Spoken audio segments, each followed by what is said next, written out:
আসসালামু আলাইকুম রহমতুল্লাহ। প্রিয় দর্শক, কেমন আছেন? আশা করি ভালো আছেন। প্রিয় দর্শক, প্রাথমিক শিক্ষক নিয়োগের মৌখিক পরীক্ষার তারিখ ঘোষণা, চলুন বিস্তারিত জেনে নিই।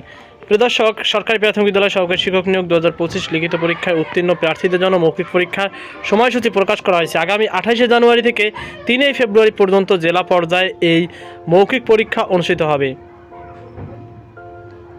বৃহস্পতিবার 22শে জানুয়ারি প্রাথমিক শিক্ষা অধিদপ্তরের মহাপরিচালক আবু নূর মোহাম্মদ শামসুজ্জামানের সই করা এক বিজ্ঞপ্তিতে এই তথ্য জানানো হয়। বিজ্ঞপ্তিতে বলা হয়, যেসব জেলায় পরীক্ষার্থীর সংখ্যা বেশি সেখানে একাধিক ইন্টারভিউ বোর্ড গঠন করে মৌখিক পরীক্ষা নেওয়া হবে। জনপ্রশাসন মন্ত্রণালয় ও প্রাথমিক ও গণশিক্ষা মন্ত্রণালয়ের নির্দেশনা অনুযায়ী এই সিদ্ধান্ত বাস্তবায়ন করা হচ্ছে। মৌখিক পরীক্ষায় অংশ নিতে প্রার্থীদের অনলাইনে আবেদনের সময় দেওয়া ছবি, আবেদনপত্রের কপি, জাতীয় পরিচয়পত্র, লিখিত পরীক্ষার প্রবেশপত্র সহ প্রয়োজনীয় কাগজপত্র জমা দিতে হবে।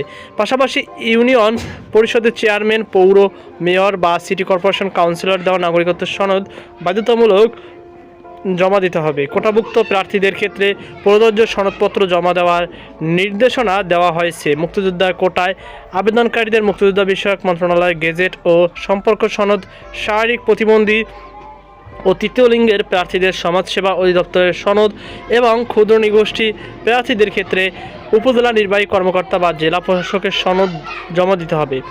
সব কাগজপত্র ন্যূনতম নবম গ্রেডের গেজেটেড কর্মকর্তা দিয়ে সত্যায়িত করে আগামী 27শে জানুয়ারির মধ্যে নিজ নিজ জেলা প্রাথমিক শিক্ষা অফিসে জমা দিতে হবে।